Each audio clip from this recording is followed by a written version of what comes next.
That's a rocket.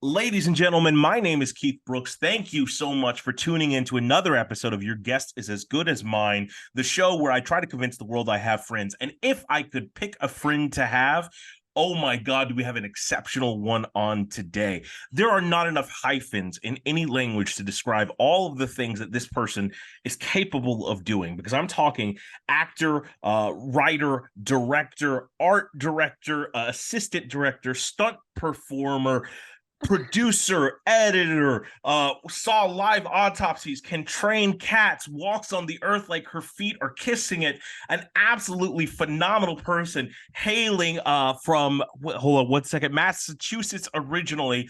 I have it written down somewhere, hailing from Brookline, Massachusetts originally. Sorry, it slipped out of my head, but that is Jenna Kanell with one N, two L's. Shalom. How are you doing today?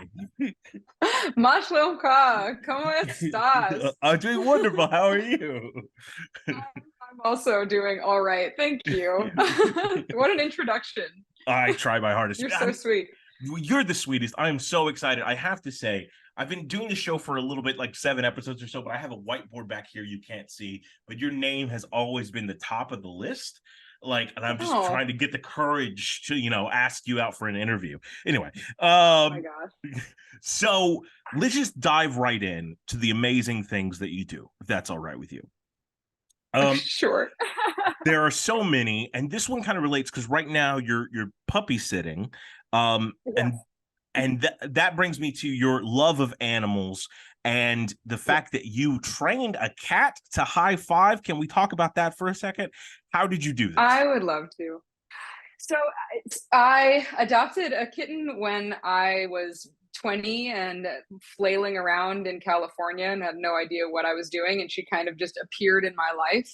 And she basically saved me. I don't know that I would have made it out there if it hadn't have been for her. And so I just trained her really, really young, and I used a lot. She responded really well to positive reinforcement. So I would use food reinforcement. She was food motivated, but mostly she was praise motivated because we were in a very codependent relationship. So she just she was really smart and she loved stimulation and she just wanted, praise and pets and love.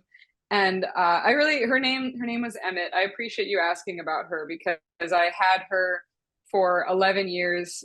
She was my soulmate. She was my everything. And she actually passed very recently. So it's, when I say I've been all right, that's everything has been good pretty much, except for, a lot of things happening in the world, but then also, losing her, because it's been really, really hard. I know you understand because I know you've lost non-human companions, and there's no pain quite like it. But she did do tricks. I will always be so proud of her. There will never be another like her. She could do high fives. She could spin in a circle. She could sit. She could jump really high. She would play fetch.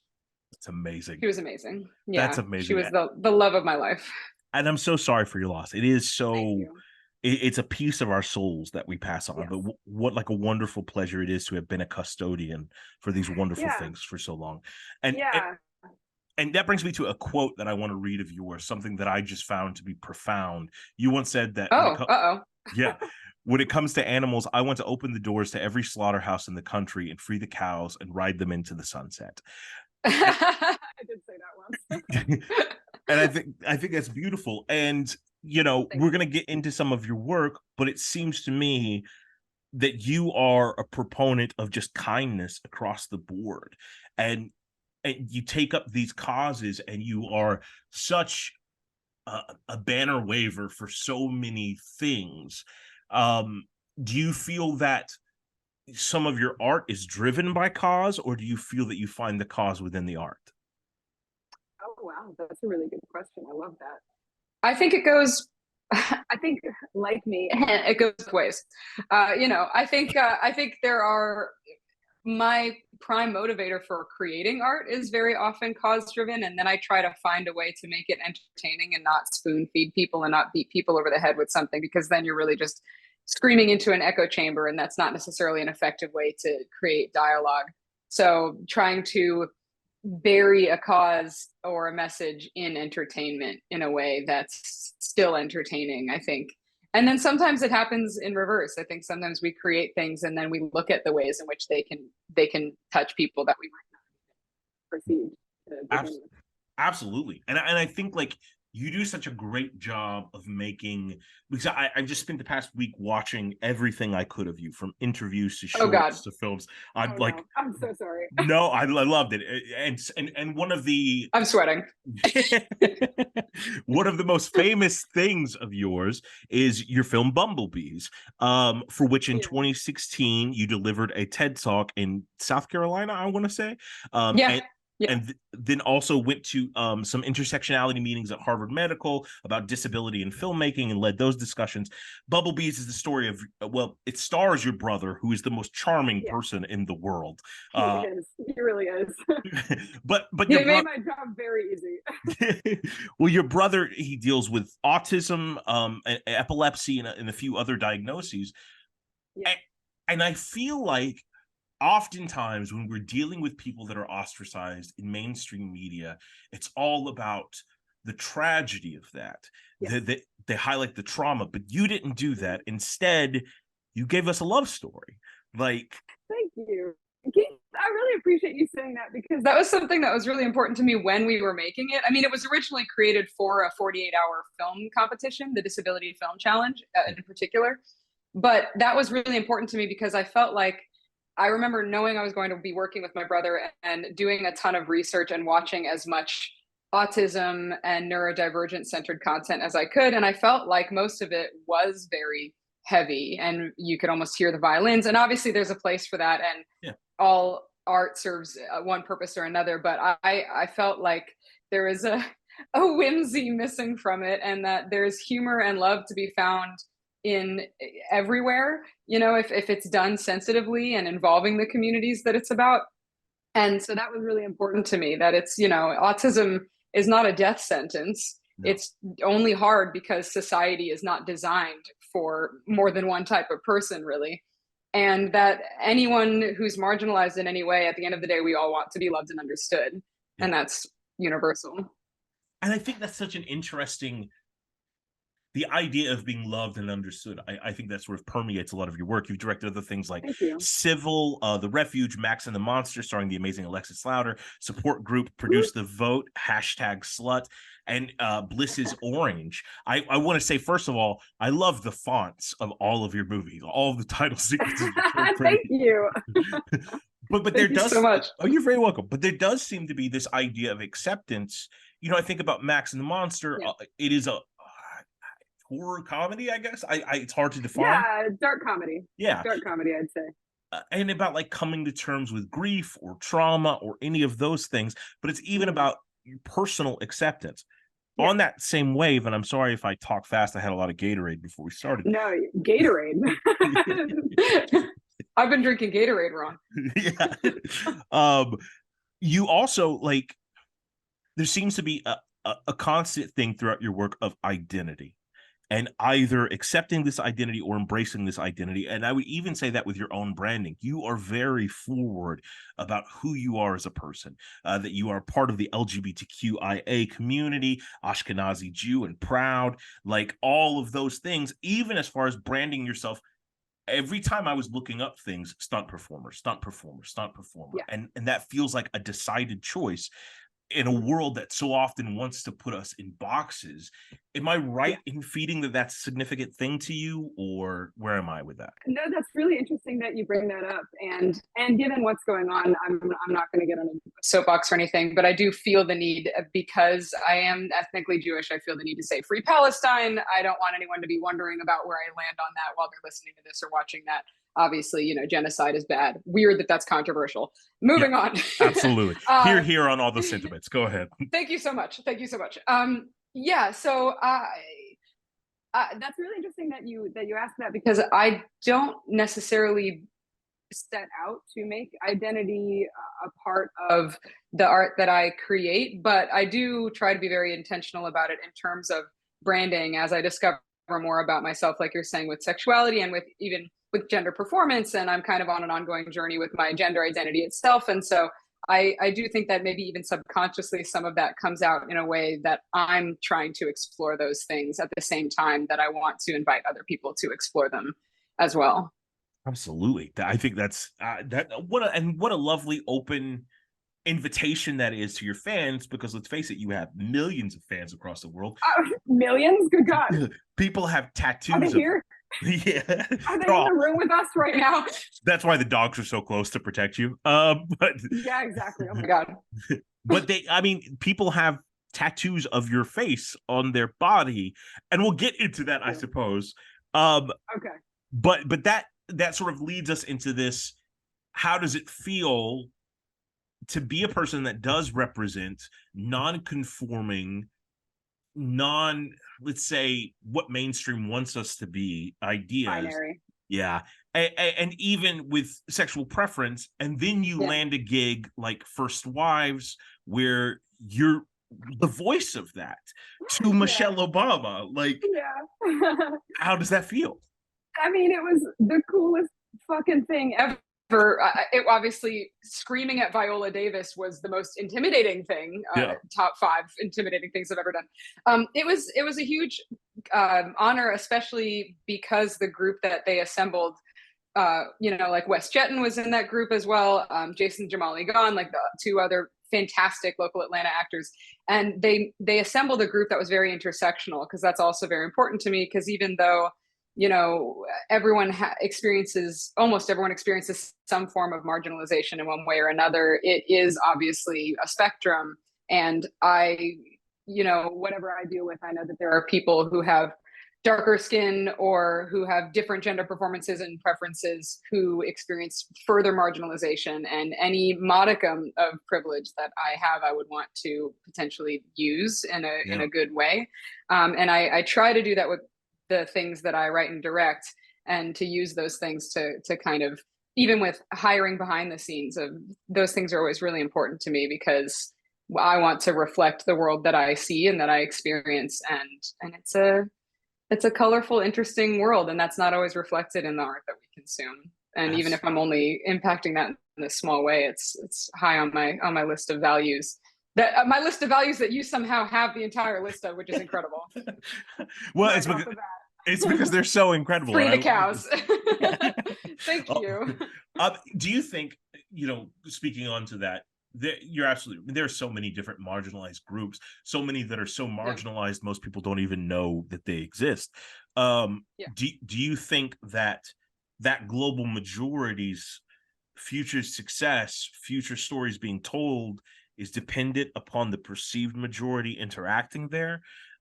How do you think that happens? Is it you have to give them the voices, or you have to have the voices of cis white hetero males to amplify them? Do you think that intersectionality is important? Yeah, I think intersectionality is vital, not just important, it's necessary, and it's a given regardless of whether or not we provide the space for it. I absolutely don't think that global majority people need the help of white people in any way. I definitely don't think it's, I'm always wary of other filmmakers who get a little bit into their savior complex. I don't think that's necessary.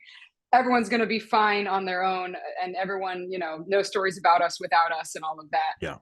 That being said, I think it does help that sometimes we do have to acknowledge these power structures, right? Of I know that there are certain opportunities that I was given by, cis rich white guys with power that opened doors for me that I would have had a lot harder time opening on my own, or it would have taken a lot longer to open on my own. So I think change is going to happen regardless. It's just a matter of how smooth that process is. And I think it'll happen faster when we all work together, as cliche and cheesy as that sounds. But it's the only way forward. Absolutely. I agree. I think I love the idea, no stories about us without us. 100%.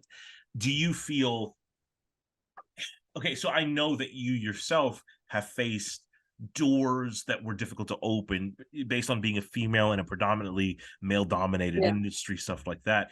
Do you see that that's changing at all, or are there still those upheavals there you're facing? Yeah, I think it's definitely changing for, in the right direction. Not as quickly as I think a lot of us would like, but I think Yeah, it is changing. I think it is moving in the right direction. I feel like, yeah, slowly but surely. I wish it would move a little faster, but we're all working on it in our own ways. absolutely. And going off of that, and I'm sorry if these are, I don't know, strenuous questions, but I No, really these are great. These are so wonderful. Like, these are so interesting and unique and deep. And I'm like, I love just getting right into it. I'm the person that, like, if I'm at a party, I don't want to talk about like what you're working on. I want you to take me into a corner and like tell me about your like latest fixation. Some fucking fact about squids that you love, or like what your theories are on simulation theory and extraterrestrial life. Like, by all absolutely. means, I love it. And you're a squid enthusiast, so I would imagine they had I to come with am. hard squid facts. Well, Yes. well, here's my okay. So predominantly, your rise to fame, amongst many other things, was a film called Terrifier. Fame? Um, What is fame? I don't know what that is. I Heard just about it. I am you're getting hot. you're a cameo superstar, so I've seen your Oh my cameo. God. um, God, fucking cameo. but so predominantly your rise to fame, I would say, came from a film called Terrifier, a cult classic. You're featured in the second one, though you didn't shoot on it. A third one was just announced. Yeah. But that puts you square into the perspective of the horror film genre. And since you've dabbled in it other times with Bye Bye Man, you've been compared to Neve Campbell, who is the love of my life. She just doesn't know it yet. As one of the Only a best. matter of time. Only a matter of time. But you're on like lists of the 100 greatest final girls of all time. You're always on that, which is kind of incredible that you are a scream queen. How does that feel to you to have that mantle sort of thrust upon you? It's a fucking honor. I mean, I love horror. I obviously I love working in horror and in other genres as well, but I also have loved consuming horror since I was a kid. I mean, I think there's something about horror that's I find very cathartic, and I think that's why a lot of people are drawn to it. And like we've been talking about, I think the horror community is much more inclusive and diverse than I think a lot of people realize, because I believe that when you're marginalized, even as far as just being mentally ill, let alone all the other things, I think there's a community to be found in horror. And when we consume horror, there's a way to process and offset our own pain Yeah. in a safe sort of space. And so I love being a part of that community and being on those lists, even though, spoiler alert, I technically don't live.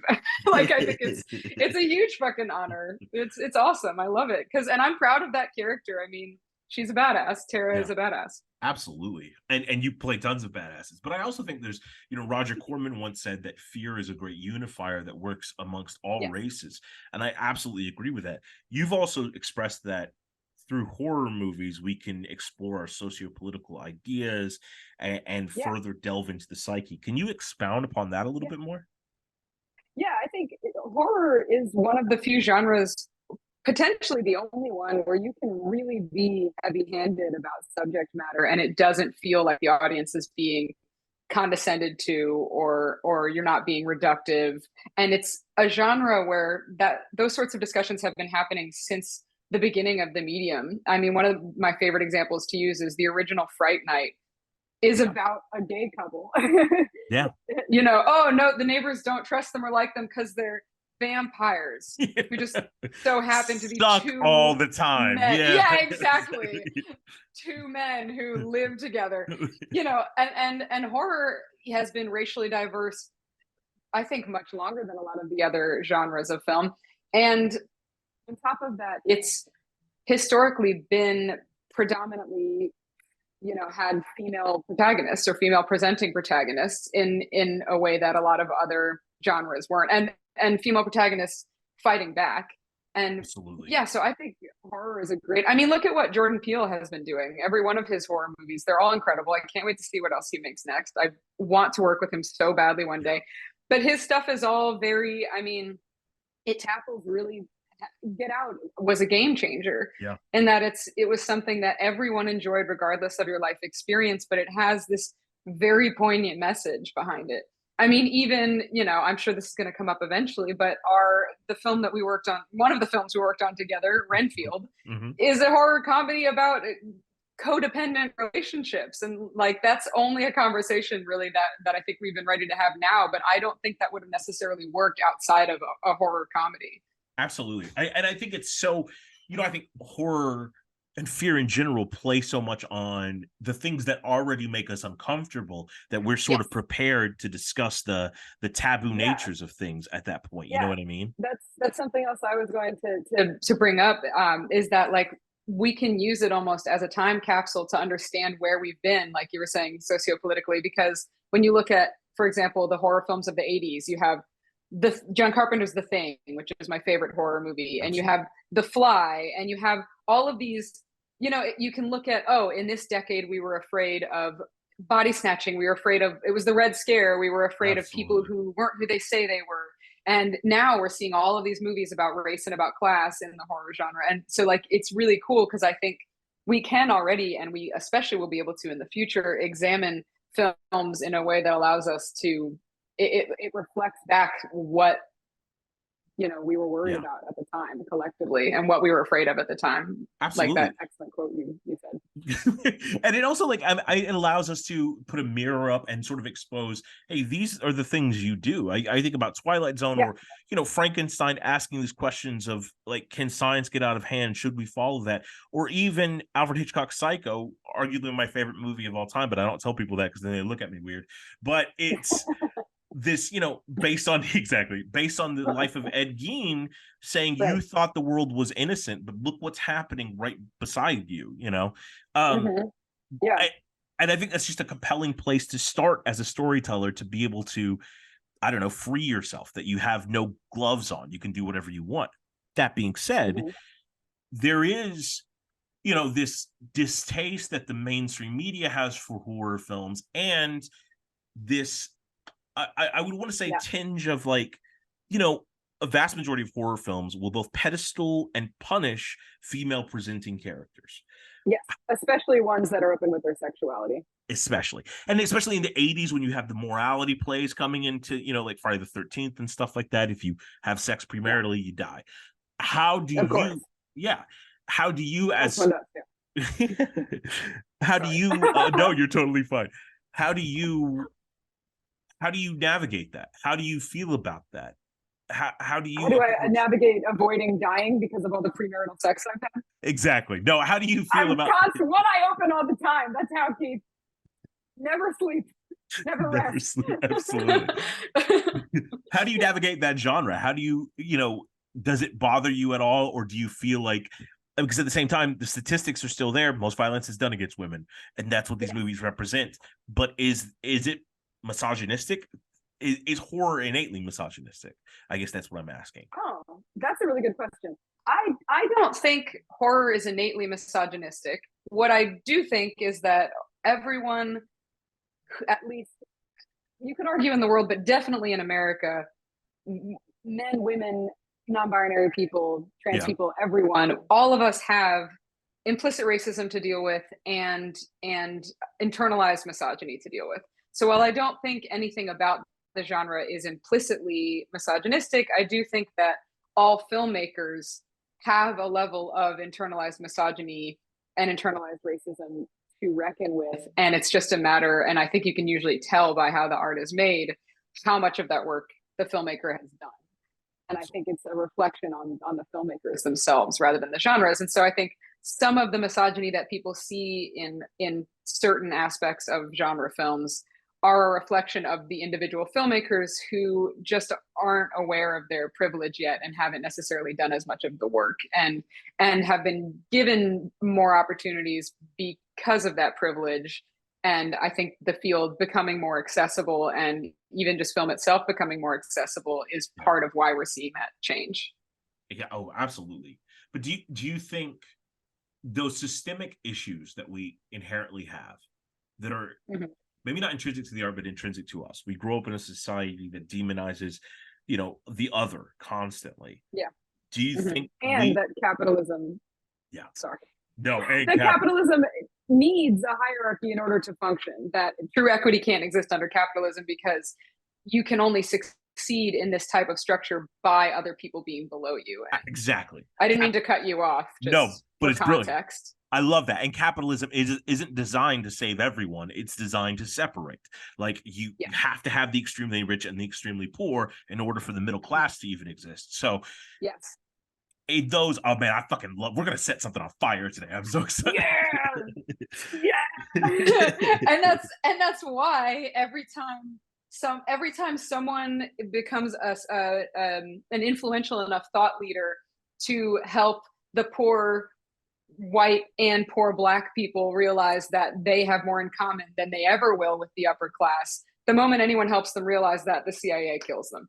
Absolutely. You heard it here first. If I die under suspicious circumstances, it was the CIA. Or the millions of fans hiding in the other room. One of those. Oh, God.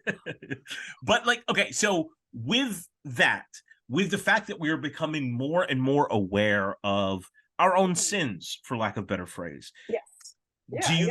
Do you think it is improving, or do you think it will just be replaced by another form of sin? And this is life in general. This is a big question. I would like to believe that it's improving. I think it seems scarier because we're so much more aware of everything. Yeah. I'm one of those people that's not gonna, get up and say that social media is the root of all evil, because I don't believe that. I actually, there's a lot of bad that comes from it, especially if you're exposed at a young age, and especially if you're exposed too much too often and oversaturated in it. But I do think what's cool about social media and about the internet in general is that it's allowed us access on an insane level to the experiences of people on the other side of the world, or even right next door, who are either much more different than we experience life, or experience it much more differently than we do, or have a very similar experience to ourselves in ways that we couldn't have imagined before, and allow us to build community and to build resistance and to, launch entire movements. Yeah. And it's just a matter, obviously that gets used in negative ways too, but I think it seems to me to be, like the kids these days. Keith, have you seen the kids these days? Like the kids these days fucking come out and they're like, yeah, I'm like on the autism spectrum. I'm like non-binary. Or I'm trans, and like I'm totally comfortable with it. There's no stigma. My friend, I don't get bullied for it. No one cares. Like, and they already know these things about themselves and are able to like understand these things about themselves. Like, I think that's a really cool sign. Absolutely, especially when people, the generation before them, struggled 36 years to even have a word for it, and here they are. Man, these autistic kids these days don't know how easy they have it. Like, they really, I love that for them. I genuinely do. And Me for too. us. Me too.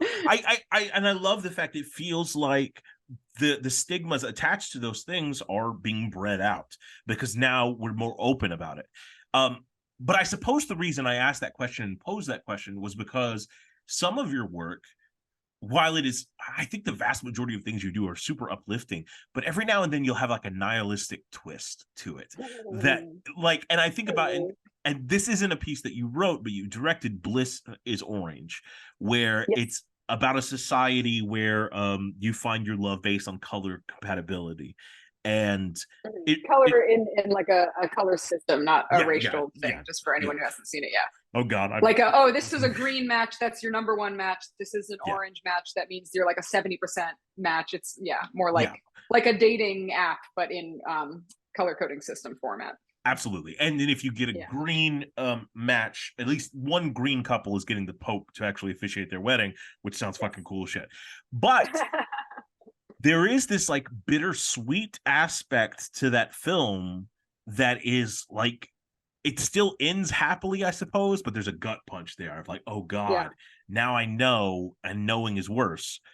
Playing off the ignorance is bliss, bliss is orange idea. I love that that's your takeaway. But that was my question. Is that what the takeaway is meant to be, or do you leave it open for interpretation? I'm sure that the thing I'm supposed to say is that whatever your experience is correct, because there's so many filmmakers that are just like, don't want to give the answer or don't have one, and so they're just trying to be vague so that it can appeal to everybody. I am not one of those people. I think anyone can have their own takeaway, and I think that's beautiful and amazing. I personally, I just do want to say that film was written by Samantha Weissert, and she brought me on to direct it. And I love it for that reason, that it's, you know, sometimes knowing is worse because it's scarier and sometimes open doors to things that are unknown, which is always inherently terrifying. Yeah. It's like, you know, I mean, like everything else, it goes back to Plato's allegory of the cave. Yeah. Of, you know, if you've been looking at the shadows on the wall your whole life, and then you walk out too fast of the cave, like the sunlight, as beautiful and life-giving as sunlight is, it can blind you at the same time. And so for me, I love that you say that you think it's a happy ending. To me, it's a devastating ending because it's and you can watch this, actually. It's on the Dust YouTube channel. Yeah, and now, Dust so itself, you can see it on the yeah. Roku. Yeah. Yeah, exactly. That's right. Thank you.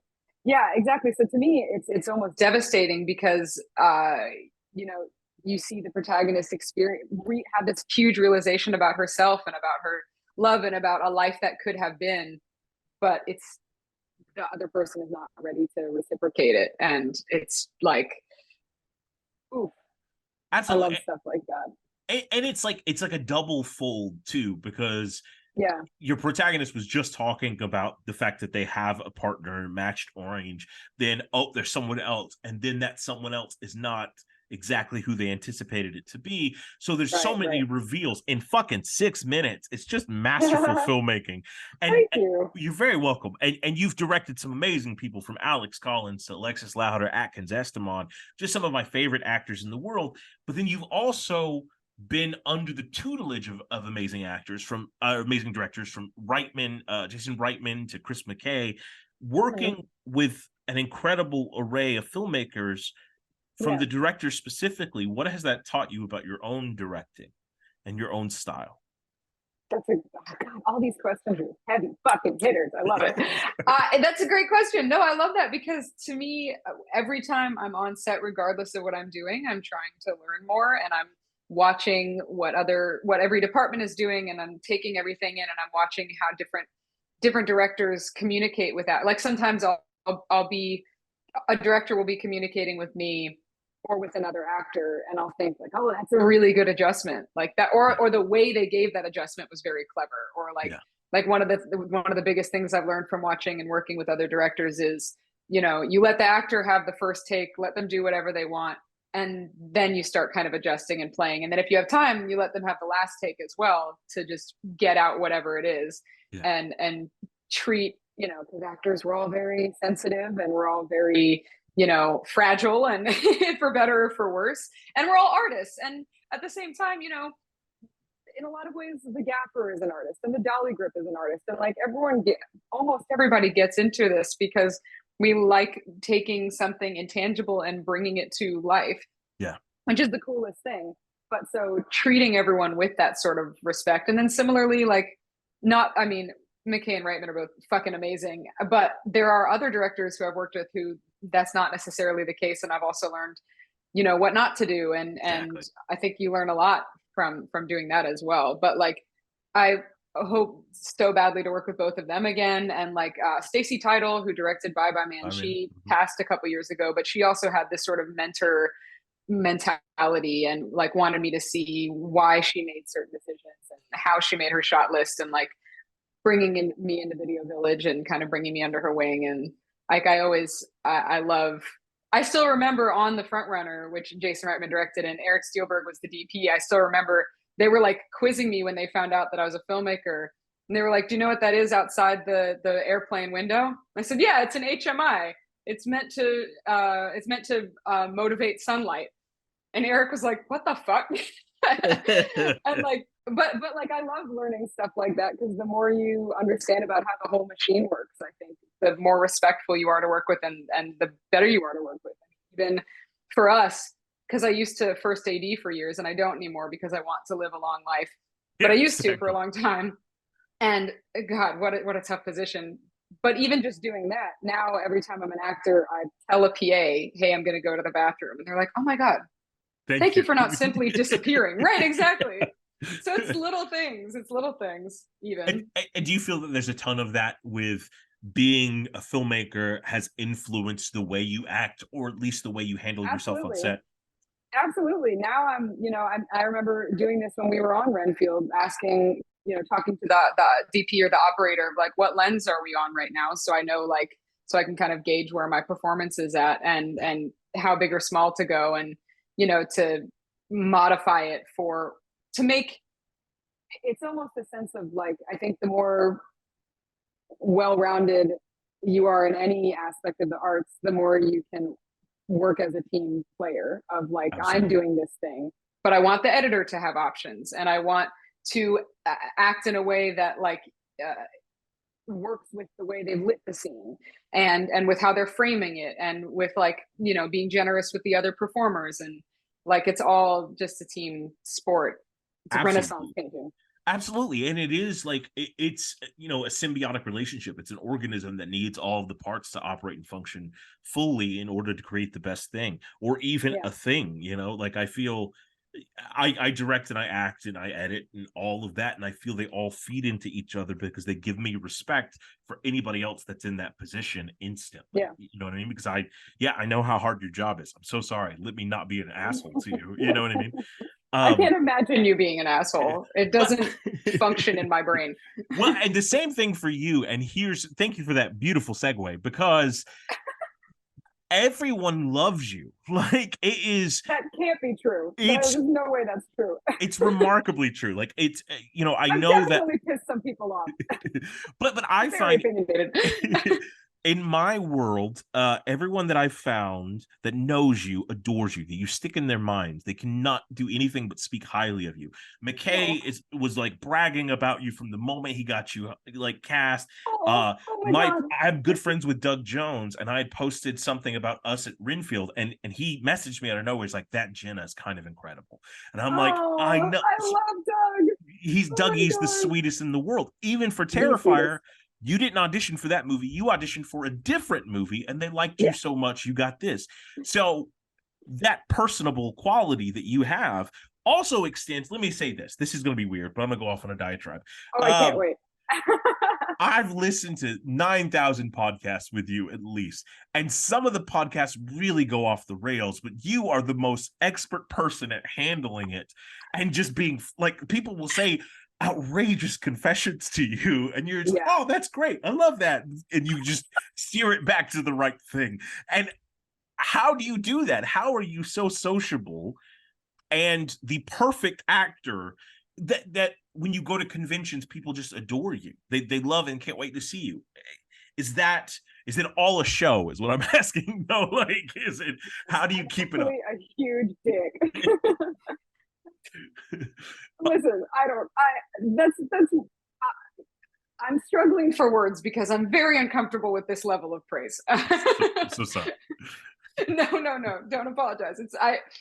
It means a lot, and I've said this a million times. Like, I always know every time I talk to you, I'm going to walk away feeling like the coolest person in the world, and then float off with my giant head because you're always you're a cheerleader of everybody, and it means so much because you can tell it's so genuine.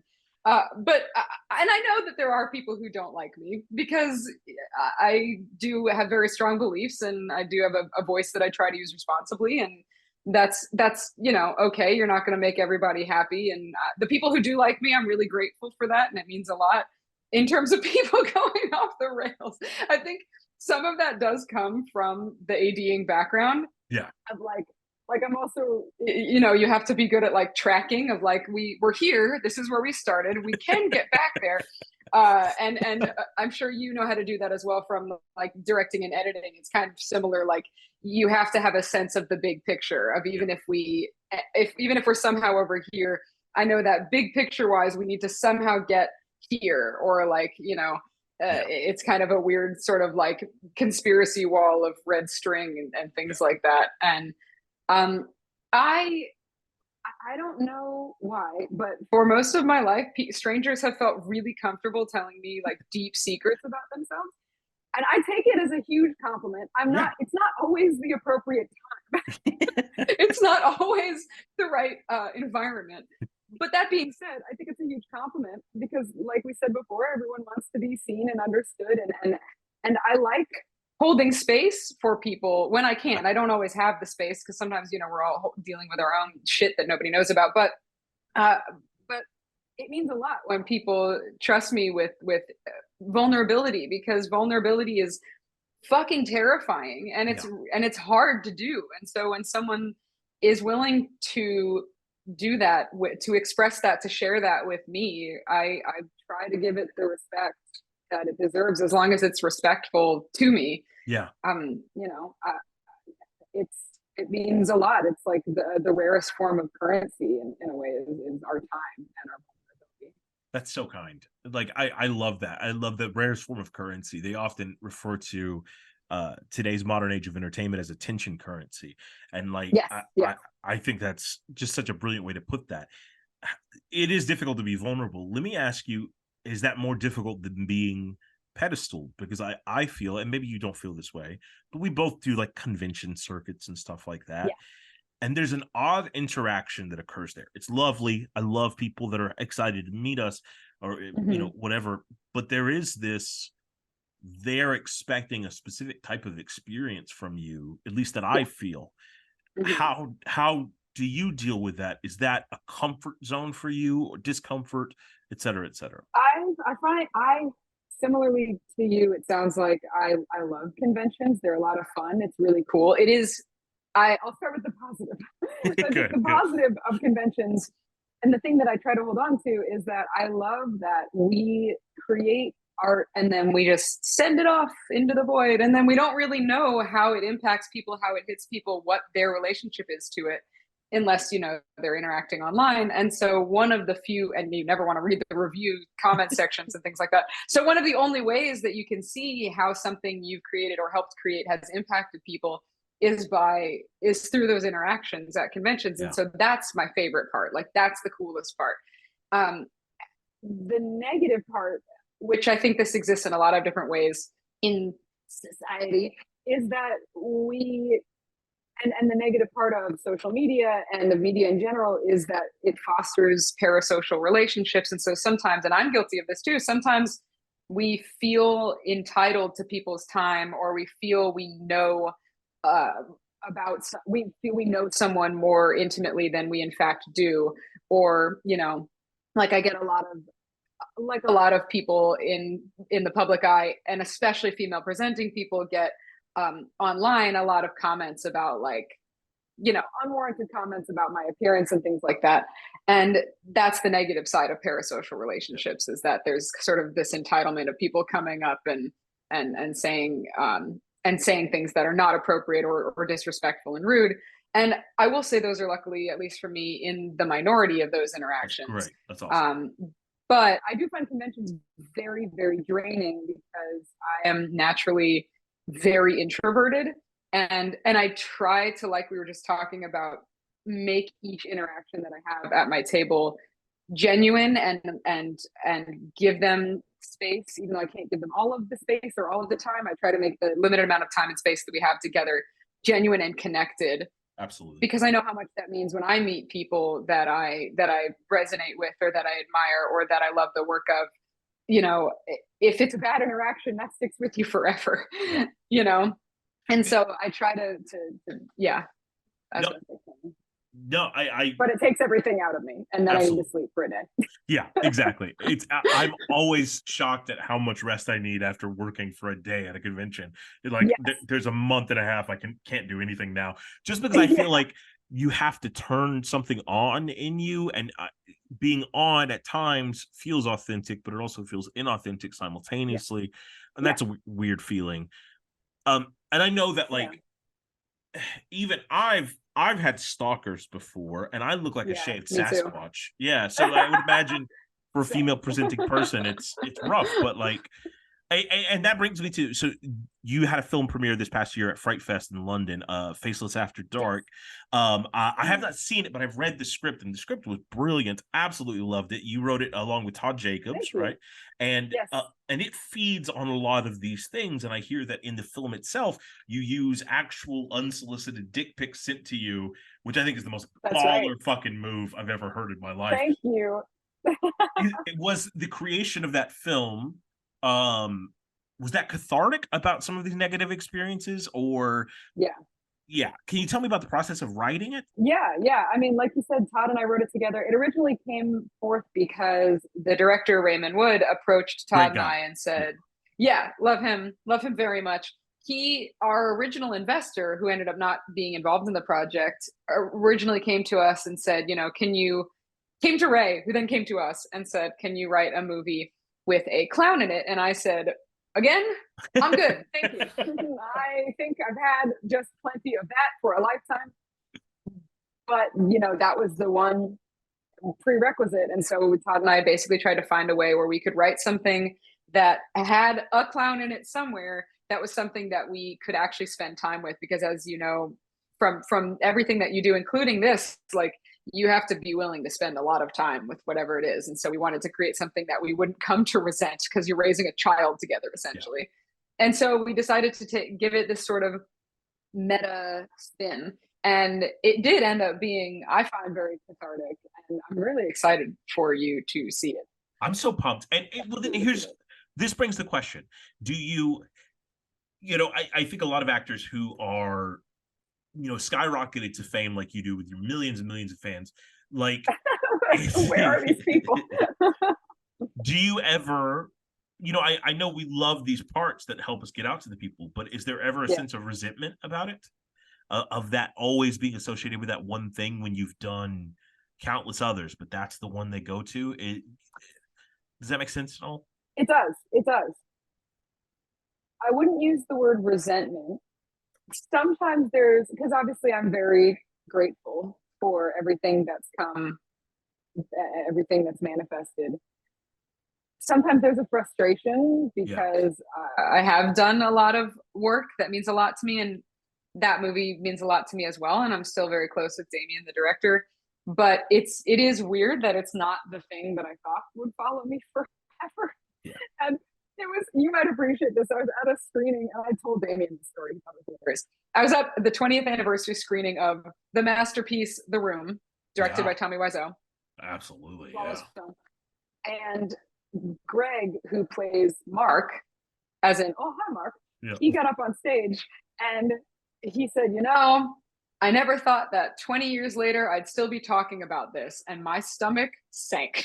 I was looking in a mirror from the future, because that's going to be me. And that's fine. I think it's fun. It is cool to the way that I spin it in my mind is that it's really cool to be a part of a horror franchise, even with all its flaws, that, you know, is iconic in a way, and that now I checked that off my bucket list, and I've done that, and that will always be there, and now I can do all the other things I want to do, and that'll kind of be this thing that'll, you know, feed in, and I'm grateful that, like, a lot of the fans that have come to me from that arena are, you know, continue to follow me to other things, not literally follow me, but, you know, like, follow my work and care about the other things that I'm doing and that I create. And a lot of them are really compassionate people who do care a lot about things like you're saying that I have to say. And so there's more positive with it than negative. I think sometimes the other frustration is that there are people who do perceive aspects of Terrifier as being misogynistic, and I would never disagree with them. Yeah. But I think sometimes people have to remember that we are not necessarily always in charge of every creative decision that is made. And we can stand by our own work without standing by, you know, like, people come up, I'm sure this happens to you too, where people come up and mention something that I've done, some other movie, I won't name names, and say, like, oh, I didn't, you know, this movie I thought wasn't good. Like, this thing I thought blah, blah, blah. I'm like, I didn't edit this film. Like, I showed up and I did my job, and I did my job to the best of my ability. Exactly. But you have to, did you notice that the credits were 5 minutes long? I love that. I love that. I think it's like, yeah, to me personally, I sometimes have a complicated relationship with the parts I've played, but I love the way you expressed it, of like, proud of the work I did, and it's still there, and what a wonderful treat it is to have people connecting with it in some ways. I guess mine might be different just because, like, I always play a bad guy, so people are like, oh, you're that child rapist. I'm like, in a movie, not in real life. In a movie. That's true. That is fair. That is fair. And in Faceless After Dark, I do some pretty awful things, which I'm so excited about. I won't spoiler alert it, and I will say, like, there is a weird sort of element of like, you know, in my gender fluidity, there is a weird thing in like the most iconic character that I've played thus far, hopefully, is very feminine presenting, and you know, has long straightened hair and is wearing 15 pounds of makeup and the push-up bra and the Spanx and the whole thing. And you know, I'm like, that's a gorgeous person. I don't know who they are. But you know, there is sometimes a weird sort of thing of like when I have to put the costume on for photo ops and things like that. Again, I'm grateful. It really beats waiting tables. People really would not like me if I had to work in customer service. But at the same time, it is sort of a weird thing to have to like, some people will come up to my table and love that in person I'm very, very different. And some people will come up and can't sort of hold both at the same time. And absolutely. I imagine that that's also really hard to play.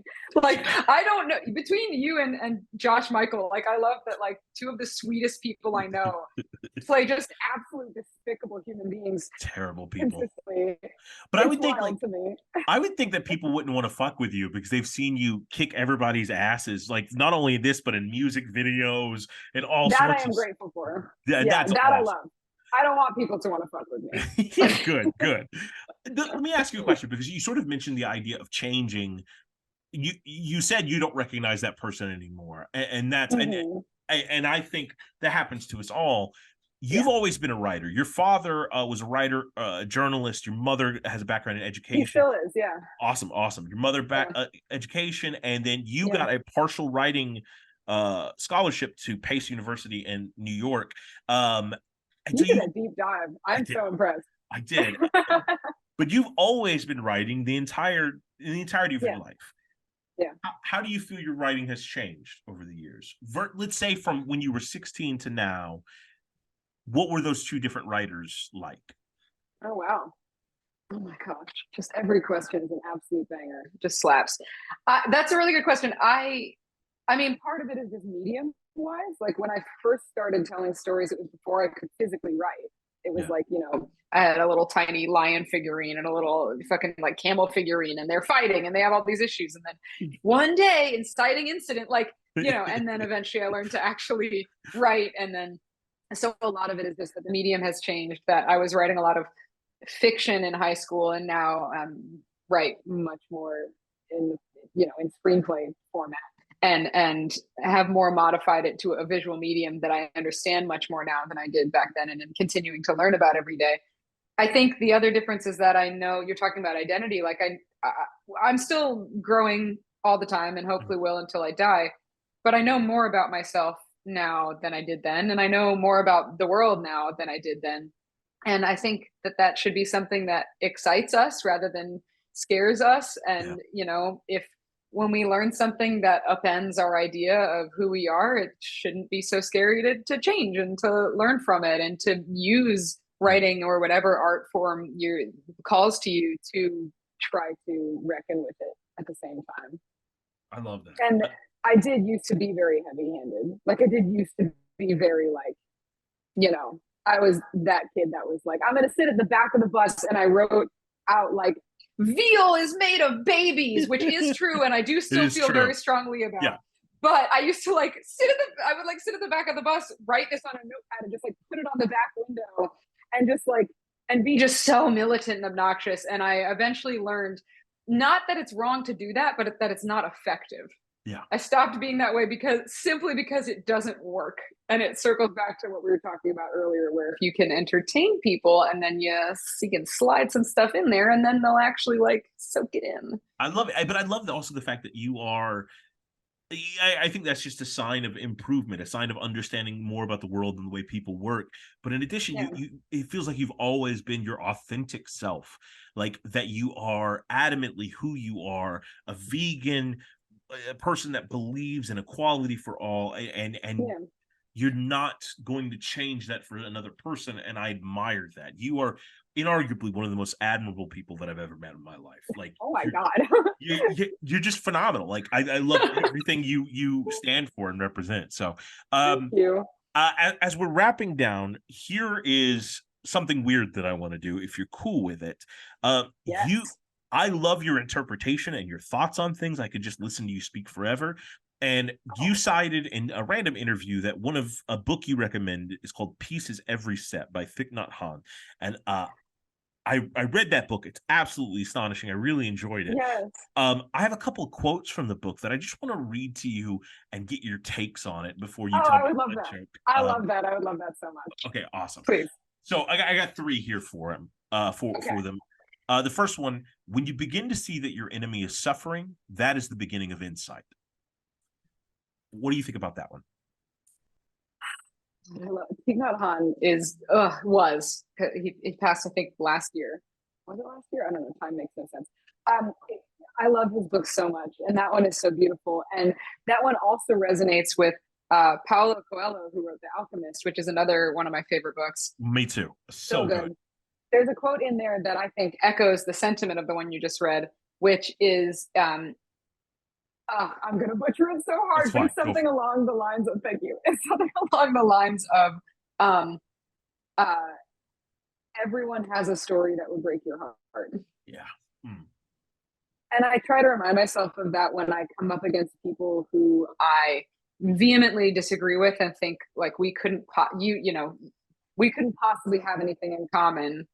And then that's almost a reminder that it's not that not everyone deserves your time, and not everyone deserves a piece of your magic, because we have to protect our magic because it is special and limited. Yeah. But that being said, not everyone everyone has a story that would break your heart, and everyone has like something that they've been through that you'd be able to understand. And everything, like if one of the reasons I love film is because it can help, like I remember once I was in a scene with a guy that I knew from his online posts was anti-Semitic. And I remember we had to be in love in the scene. And it was this challenge of like, can I find something in this person who I have this core disagreement with, or feel endangered by? Is there something in this person that I can find that is worth loving?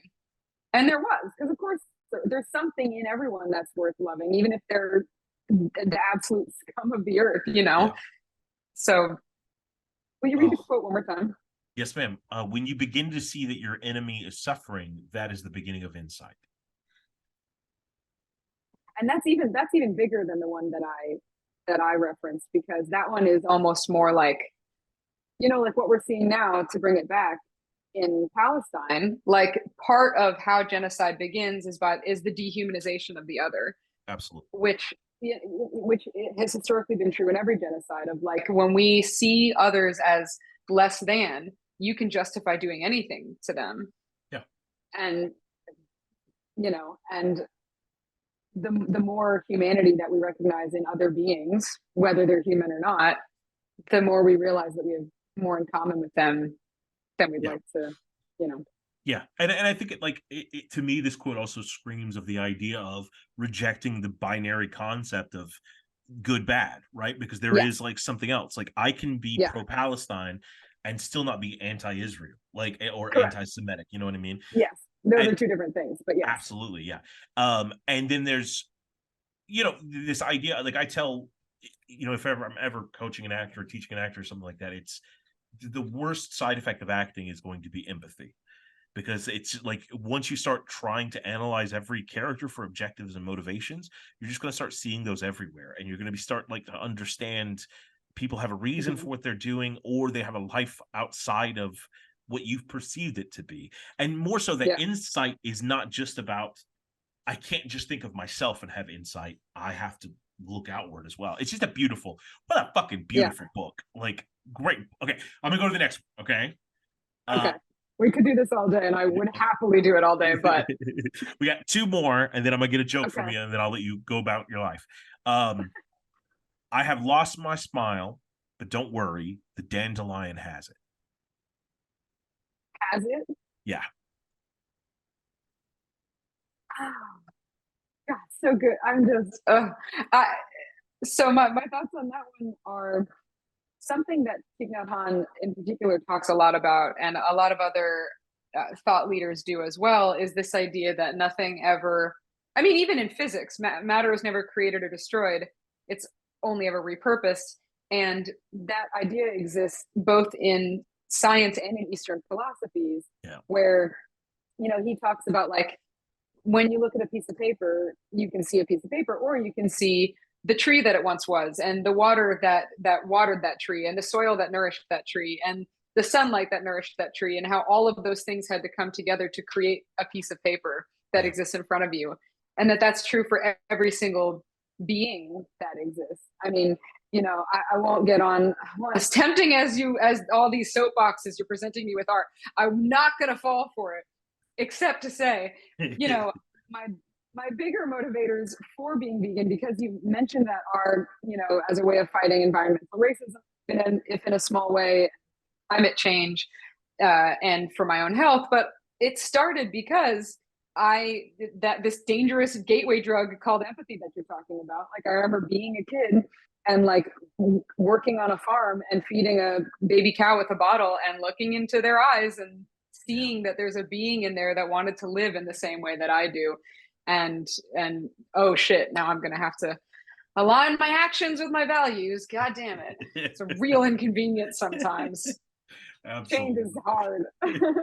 But I think that's what he's saying about it. You smile on the dandelion. Like, if you, everyone is, I didn't make this quote up, it's just one of my favorites. Everyone is a raindrop in the ocean, and the ocean in a raindrop. It's like the universe is ourselves reflected back to us, and vice versa. Absolutely. Absolutely. I love that. Let me give you this last quote. See what you think about it. Probably my favorite. We are very good at preparing to live, but not very good at living. Ooh. Oh, gosh. It's amazing. It's so good. How did I'm so curious as to how you settled on only these 3 quotes, because there's so much like. I have like a notebook full of notes. Like, I was literally going through this book, and every 5 seconds I was like, "Oh, this is the smack! I love this. Thank you, Jenna." Yeah. But yeah, so I had like, and I boiled it down to like 15. And right before we got on the call, I'm like, I need 3. I can't keep her here for 9.5 hours. I would love to. But you felt like, you know, knowing that you're autodidactic, knowing that you've sort of pursued and created your own life. This last one especially sort of felt good. Like, yes, I just wanted to get your idea. What does it mean to be good at preparing to live, but not good at living? What does that mean to you? Sometimes it's when we're presented with so many different choices, and there are so many different lives that we could lead. It's really easy, speaking for myself at least, it's really easy to get caught in an analysis paralysis of, excuse me, I could do so much. And when we really think about how little time we have here and how little time anyone has here, it's not enough. It's not enough time to do half of the things that I want to do. And it's so hard to switch from like preparation to action, and to open ourselves up and be vulnerable to connection. And then, you know, like we were talking earlier, like I mentioned, losing my fur baby, and I've been thinking about, I think it relates to this a lot, because to me, losing her is the most, and I've lost humans in my life as well. It's the most painful thing I had ever experienced. Like, I've never experienced a pain this profound over this loss of unconditional love. Yeah. And, you know, there are moments where it would be a lot easier to not feel that pain, but that pain is a reflection of being alive. If I didn't feel that pain, it would be because the pain is a reflection of the love. Like, the grief is a reflection of the love that existed, and the grief is only as big as the love. And it's really hard to live because then we have to be in pain, and being in pain fucking blows. And we do anything on an evolutionary level, we will do anything to avoid pain.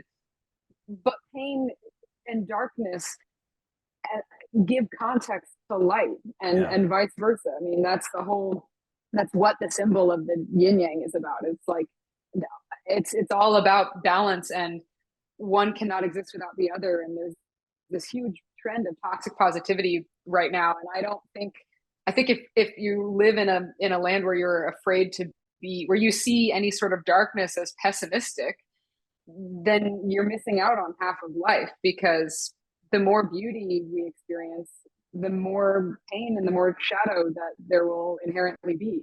But one gives context for the other. Like, I live with depression, among other things, and the days when I'm not depressed, colors literally look more saturated to me. Yeah. But that would mean nothing if I felt like that every day. Yeah. You know, like, so I think it's terrifying to live, because then life has so much awful shit in it. But the alternative is not living and not feeling all of the everything that life has to offer. Yeah, the alternative to the pain you're feeling now is to have not had those 11 years of companionship, right? Like right. That. I wouldn't trade it for anything. I would do it all over again. Absolutely. Like if that's the price for having this incredible love in our lives, then I'll gladly pay it every time. Yes. Because I know I took care of that baby as best as I could, and what they provided me is invaluable. To quote a show that you're in, WandaVision, I think I'm going to fuck up the quote, but what is grief if not love persevering, right? And that's you did not butcher it at all. That's the quote. Yeah. I love it. Yeah. Yeah, and it's so incredible, and so are you, I have to say. So listener out there, Jenna Kanell in Bye Bye Man, Terrifier, Spray Bottles, her film that she directed it's on the film festival circuit, I think, right now. No, Faceless After Dark is on the circuit right now. Spray Bottle comes out next year. Spray Bottle comes out next year. Faceless After Dark's on the film festival circuit.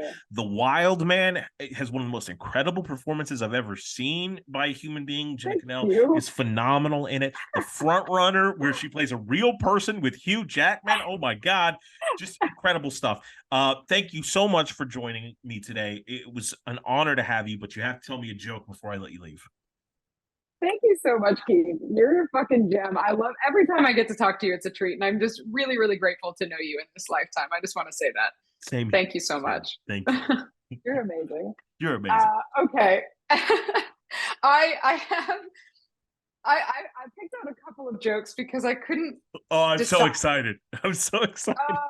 So I'm going to tell you, how about I tell you a dark one? And then I'll tell you a less dark one. That's great. You got to have the darkness to have the beauty. I'm totally here for it. Exactly. I don't want to end on a bumper note. Okay. I'm going to get in trouble. What's the difference between a cop and a bullet? What? When a bullet kills someone, you know it's been fired. I love that joke. I didn't come up with any of these. That's amazing. And that's Vila's Babies written on a piece of paper in the back of the window. Back of the bus. God, this is why I'm not allowed at parties. Okay, here's a stupid one that I thought would be more fun to end on. It's so fucking dumb. I'm so excited. What steps do you take in the event of a fire? What? Big ones. Fucking dumb. That's such a popsicle stick joke. I love it so much. That's absolutely a popsicle stick joke. Well put. That's amazing. Thank you so much, Jenna.